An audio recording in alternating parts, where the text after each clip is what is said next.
Kafka tidak lolos tes pasukan pertahanan dan juga Kafka dicurigai sebagai kaiju yang muncul di area ujian. Berikut cerita lanjutan kaiju Hachigo setelah pertarungan di area ujian berakhir. Let's check it out. Akhirnya hasil tes diumumkan. Kafka dan Ichikawa mendapatkan amplop hasil tes mereka, tapi kita tidak diberitahu apakah mereka berdua lolos atau tidak. Pada acara penerimaan anggota pasukan pertahanan baru, Shinomiya Kikoru berhasil menjadi perwakilan dari 27 anggota yang lolos. Karena Kikoru mendapatkan nilai terbaik dari seluruh peserta ujian, 27 peserta ujian yang lolos dinobatkan sebagai anggota pasukan pertahanan yang baru. Mina sebagai kapten divisi ketiga mengucapkan terima kasih kepada Shinomiya karena telah membantu pada insiden ujian. Berkat Kikoru, tidak ada korban dari insiden tersebut. Bagi pihak pengawas ujian termasuk kapten dan wakil kapten, Kikoru lah yang melawan para kaiju sendirian. Tapi bagi Kikoru, Kafka Hibino yang seharusnya mendapatkan pujian dari Mina. Tapi dari ke-27 anggota baru, tidak ada Kafka di sana. Kikoru marah karena Kafka tidak lolos menjadi anggota baru pasukan pertahanan. Dan tiba-tiba, Kafka masuk ke ruangan penerimaan dan mengatakan bahwa dirinya terlambat. Flashback pada rapat penerimaan anggota baru, dikatakan Kafka peserta nomor 2032 dinyatakan gagal. Kafka mendapatkan nilai terendah di tes fisik dan juga kecocokannya dengan armor pertahanan sebesar 0%. Mina yang merupakan teman Kafka bahkan tak bisa membantu meloloskan Kafka. Nah, tiba-tiba Hoshina menyangga dan akan menerima Kafka. Walaupun nilainya di bawah rata-rata, tapi Hoshina merasa jika pada ujian terakhir di pertarungan melawan kaiju, Kafka menunjukkan sesuatu yang spesial bagi Hoshina. Apalagi Kafka membuat Hoshina tertawa ketika ujian dan cocok sebagai anggota yang humoris, sebagai komedian. Hoshina akan menjadikan Kafka sebagai kadet di kelompoknya. Entah Kafka nantinya akan bisa menjadi anggota resmi atau tidak.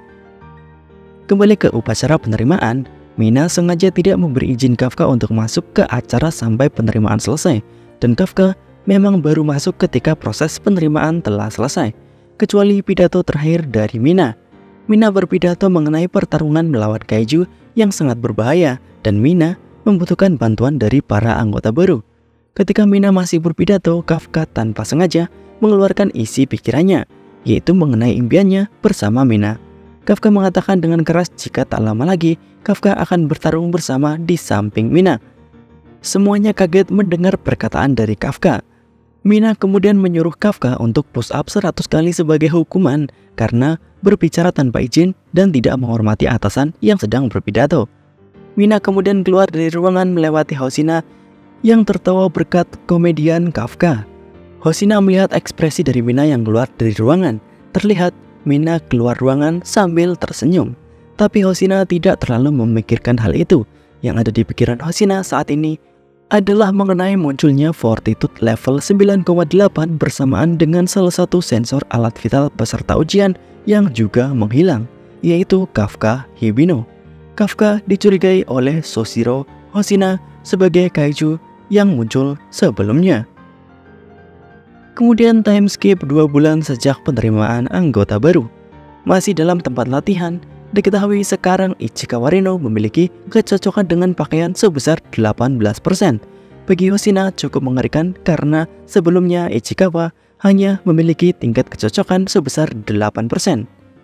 Selanjutnya ada Iharu Furuhashi dari 14% menjadi 20%.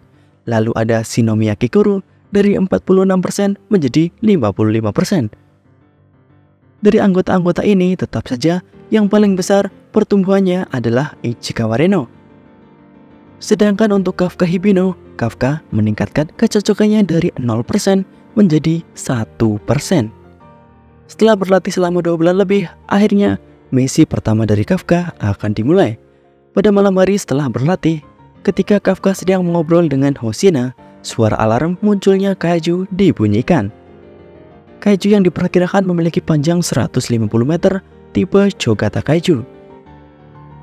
Lalu ketika sedang berada di mobil menuju ke tempat kaiju berada, ada sedikit flashback bagaimana Kafka menceritakan mengenai dirinya yang menjadi kaiju kepada Shinomiya Kikoru.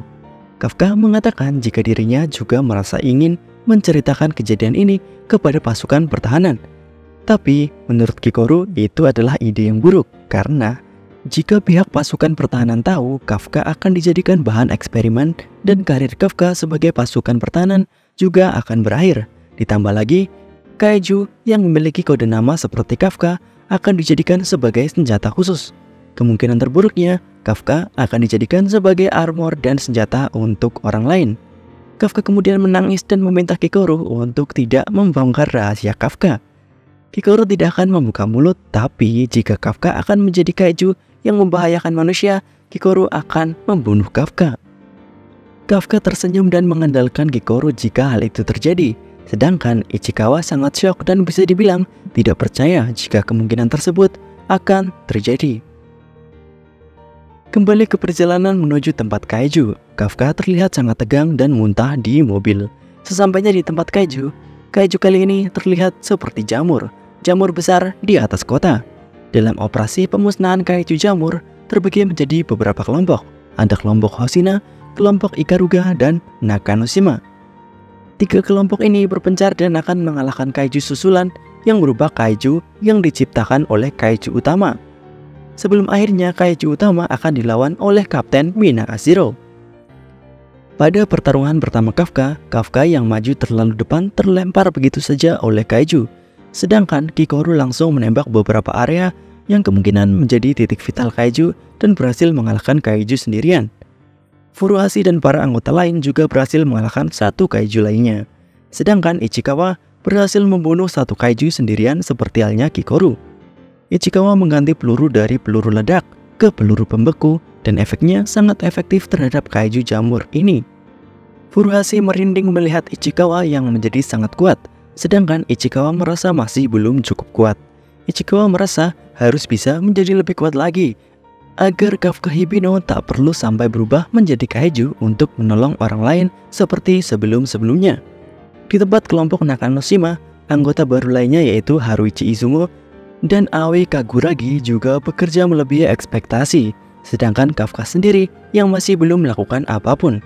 Kafka memikirkan apa yang harus ia lakukan dan kemudian mengingat jika pasukan pertahanan masih belum tahu titik vital kaiju jamur dan melihat ada bangkai kaiju yang telah dikalahkan, Kafka yang pernah bekerja di divisi Monster Sweeper melakukan pembedahan di medan pertarungan. Kafka mengorek bangkai kaiju dan berhasil menemukan tempat vital dari kaiju. Kafka menginformasikan hal ini kepada Hoshina.